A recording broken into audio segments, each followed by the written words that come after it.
आज की बड़ी खबरें आपके सामने प्रस्तुत करें उससे पहले आपको दिखाते ही यह तस्वीर। अहमदाबाद में होने वाले वाइब्रेंट गुजरात सम्मेलन का पहले दिन आज एक बड़ा हादसा होते होते टल गया। गांधीनगर में चल रहे एयर शो के दौरान एक पैराग्लाइडर करतब दिखाने के लिए नीचे उतर रहा था, लेकिन अचानक, जैसा कि आप तस्वीरों में देखेंगे, यहां पर 3 पैराग्लाइडर्स एक साथ उतर रहे थे और उसके साथ ही हरे रंग के पैराशूट के साथ उतरता हुआ पैराग्लाइडर और उसके पैराशूट में अचानक एक तकनीकी दिक्कत आ गई और फिर यह पैराग्लाइडर धड़ाम से जमीन पर आ गिरा। गनीमत की बात यह है कि उससे हल्की चोट आई, वरना बहुत बड़ा हादसा हो सकता था और इस पैराग्लाइडर की जान खतरे में पड़ सकती थी।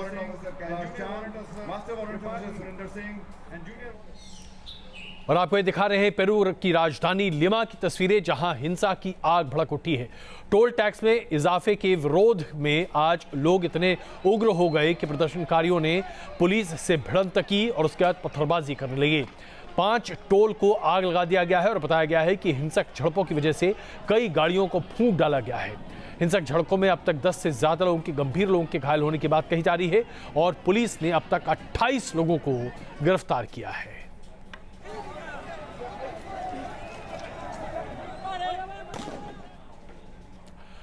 और आइए, यह खबर आपके लिए जानना अत्यंत आवश्यक है।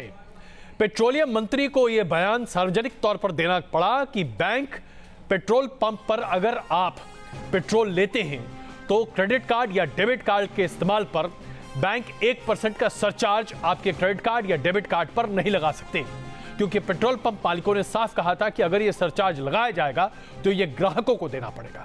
जरा सोचिए, एक तरफ भारत सरकार यह कहती है कि हमें डिजिटल पेमेंट पर आगे बढ़ाना चाहिए, हमें credit card, debit card, Paytm और एटीएम कार्ड के इस्तेमाल पर आगे बढ़ना चाहिए, डिजिटल ट्रांजैक्शन की बात कही जा रही है। वहीं दूसरी तरफ जब डिजिटल ट्रांजैक्शन लोग करें, इसे लेकर लोगों से पैसे वसूले जा रहे हैं। क्या यह सरकार की नीति के बिल्कुल विपरीत नहीं है? क्या यह प्रधानमंत्री नरेंद्र मोदी के आश्वासन के बिल्कुल विरुद्ध नहीं है? ऐसे में सरकार को सामने आना पड़ा और कहना पड़ा पेट्रोलियम मंत्री को कि भले ही यह मामला बड़ा है, लेकिन सरचार्ज 1% का आपको नहीं देना पड़ेगा।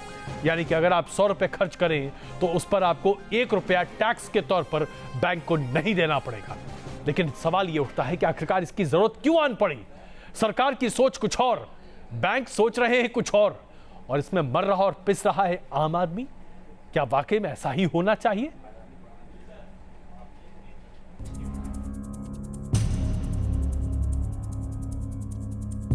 मैं मानता हूं कि यह कोई विषय 13 तारीख या 12 तारीख या 9 तारीख की विषय नहीं है। मैं आपको बिल्कुल आश्वस्त करता हूं, देश की सामान्य नागरिकों को जो जाके पेट्रोल पंप में डिजिटल ट्रांजैक्शन कर रहे हैं वो करते रहेंगे, वो फैसिलिटी। तो फिर ये एमडीआर कौन बेयर करेगा? धर्मेंद्र प्रधान इस विवाद के शांत होने की बात जरूर कर रहे हैं, लेकिन क्या वाकई समस्या का कोई हल निकलेगा? जिस एमडीआर को लेकर बैंक और पेट्रोल पंप डीलर आमने सामने हैं, वो एमडीआर आखिर है क्या? एमडीआर यानी मर्चेंट डिस्काउंट रेट। ये ऐसा शुल्क है जो कार्ड पेमेंट पर कारोबारियों से बैंक वसूलते हैं। अब इसी एमडीआर को लेकर बैंक और पेट्रोल पंप डीलर्स के बीच तलवार खिंच गई है। पेट्रोल पंप डीलर्स एसोसिएशन की माने तो पेट्रोल पंपों का कुल मार्जिन महज 2.5% होता है। इसमें स्टाफ की सैलरी और मेंटेनेंस का खर्च भी शामिल है। इतने कम मार्जिन में बैंक को शुल्क देना रिटेल आउटलेट्स के लिए मुमकिन नहीं। डीलर्स के पास पेट्रोल और डीजल की कीमत बढ़ाने का अधिकार नहीं होता। ये एक बार्गेनिंग चल ही रहा है, एक निगोशिएशन चल रहा है। मैं मानता हूं एक सुखद रास्ता निकल जाएगी। जाहिर है सरकार ने देश को कैशलेस इकोनॉमी बनाने का बड़ा सपना देखा है। इसमें बैंकों को साझेदार बनाए जाने की बात कही गई है, लेकिन इस तरह के विवादों से पूरी मुहिम को ही झटका लग सकता है। Syed Aamir Hussain, news nation, Delhi. सिर्फ इस तरह के विवादों से ही नहीं, बल्कि जरा सोचिए, सरकार ने यह तय कर रखा है कि जब तक नोटबंदी का असर है तब तक आप एटीएम से सिर्फ 4,500 रुपए निकाल सकते हैं एक बार में। यानी कि अगर आपकी जरूरत ज्यादा है तो आपको ज्यादा पैसे एटीएम से निकालने पड़ेंगे। लेकिन भाई साहब, हर 5 ट्रांजैक्शन के बाद अगर आपने अपने बैंक से 5 बार एटीएम से पैसे निकाल लिए तो उसके बाद छठे बार से आपको 20 रुपए प्रति विड्रॉल देना पड़ेगा। और अगर आप दूसरे बैंकों के एटीएम मशीन से अपने बैंक का पैसा निकाल रहे हैं तो आपको सर्विस चार्ज के तौर पर 15% देना पड़ता है। सवाल यह उठता है कि जब एटीएम मशीन में पैसे हैं नहीं और लोग किसी भी एटीएम मशीन से अपना पैसा निकाल रहे हैं तो यह सर्विस चार्ज सरकार क्यों वसूल रही है? यह बैंक क्यों आम लोगों को जबरन उनके गले पर तलवार रखकर पैसे कमा रहे हैं। क्या सरकार को इस पर ध्यान नहीं देना चाहिए? क्या डिजिटल पेमेंट वाकई में सहूलियत भरा नहीं होना चाहिए? इस पर मोदी सरकार ध्यान क्यों नहीं देना चाहती? और आइए एक खबर आपके लिए और भी ज्यादा महत्वपूर्ण है।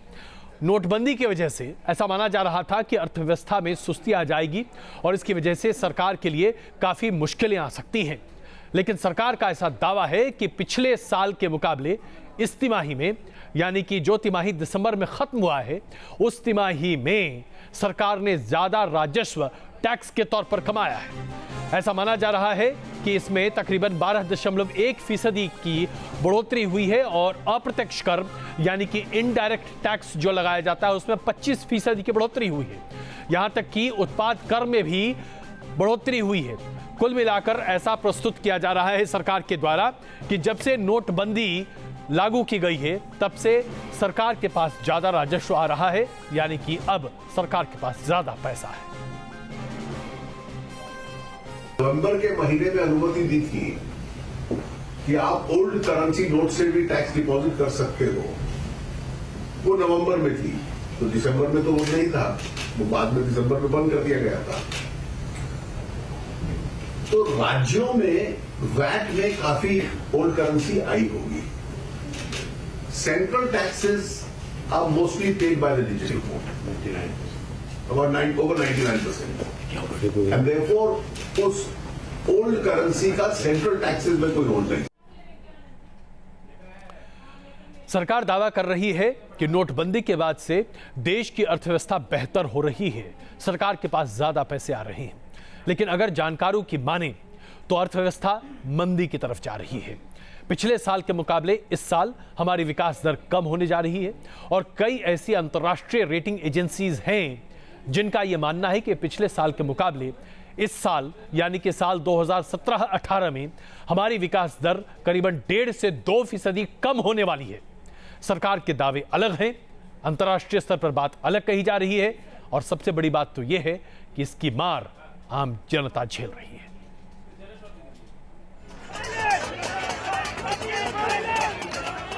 विपक्ष का आरोप, नोटबंदी से अर्थव्यवस्था में आई मंदी। सरकार का दावा, कैश की कमी के बावजूद बढ़ा है टैक्स कलेक्शन। नोटबंदी पर सियासी तकरार जारी है। 5 राज्यों में चुनाव के बीच विपक्ष सड़क पर उतरा है। जगह जगह प्रदर्शन हो रहे हैं। नोटबंदी पर सरकार को घेरने की कोशिश हो रही है। जो नोटबंदी कर आर्थिक आतंक प्रधानमंत्री जी ने और भाजपा ने पूरे देश में मचाया है, उसका सुलह कर कुछ ऐसे कदम उठाएं ताकि आम व्यक्ति को, गृहिणियों को कुछ राहत मिल सके। नोटबंदी के बावजूद सरकार का खजाना बढ़ा है। सरकार के दावे के बीच कुछ आंकड़े आए हैं जो परेशानी बढ़ाने वाले हैं।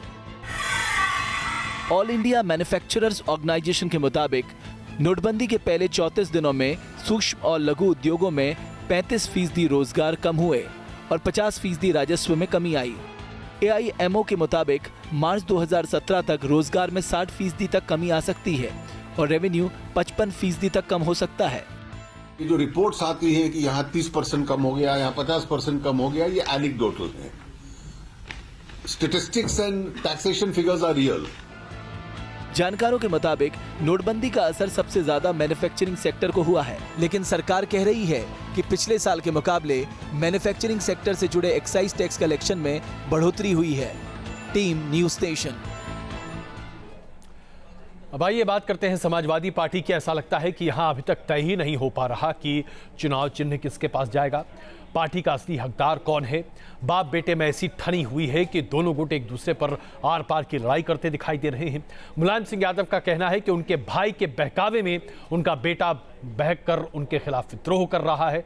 सब कुछ मिला जुलाकर स्थिति यह है कि समाजवादी पार्टी किस डगर जा रही है, किसी को समझ नहीं आ रहा है।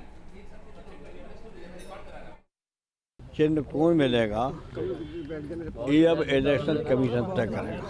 एक ही व्यक्ति है जो मतभेद कराने की साजिश कर रहा है। हमारे और मेरे पुत्र के बीच कोई विवाद नहीं है। मुलायम मानते भी हैं और मना भी कर देते हैं।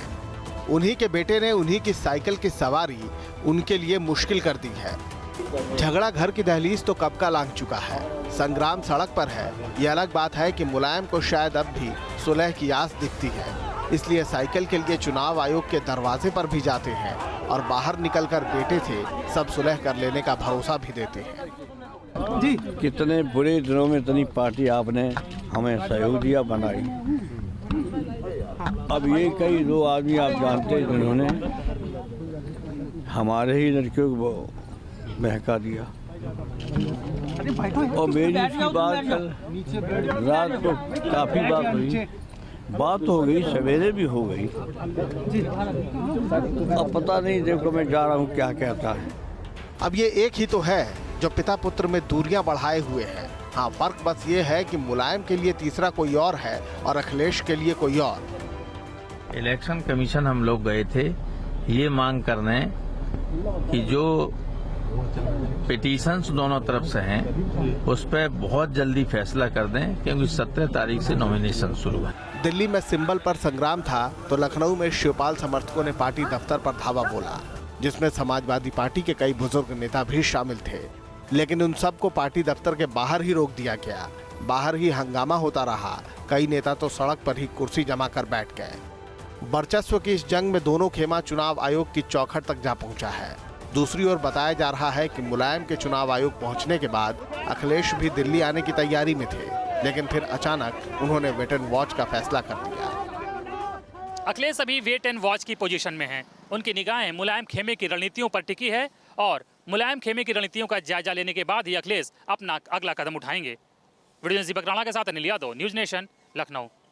10 साल बाद पंजाब में दोबारा सत्ता हासिल करना अब कांग्रेस को अपना सपना नहीं बल्कि हकीकत लग रहा है। और शायद यही वजह है कि कांग्रेस ने एक ऐसा घोषणा पत्र जारी किया है जो कि अपने आप में समय सीमा पर आधारित है।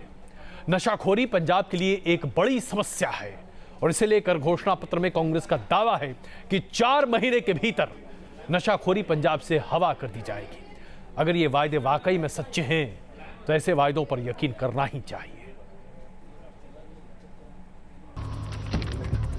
पंजाब के आवाम का दिल जीतने के लिए कांग्रेस ने वादों का पिटारा खोल दिया। चुनावी रण में मुकाबला कांटे का है।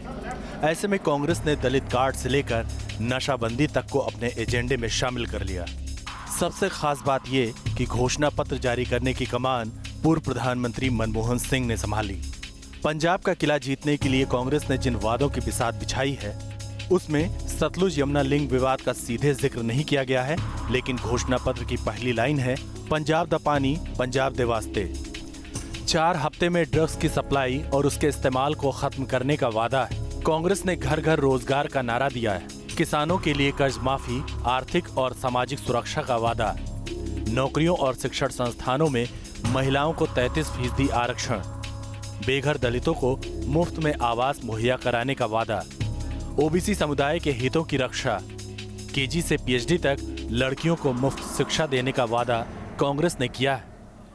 अकाली दल और भारतीय जनता पार्टी के कुशासन ने पंजाब के बहादुर लोगों की तरक्की पर रोक और बाधा लगा दी है और उस बाधा को रोकने के लिए कांग्रेस पार्टी कैप्टन अमरिंदर सिंह जी की अगुवाई में और आपके आशीर्वाद और सहयोग से अब जीत की ओर अग्रसर है।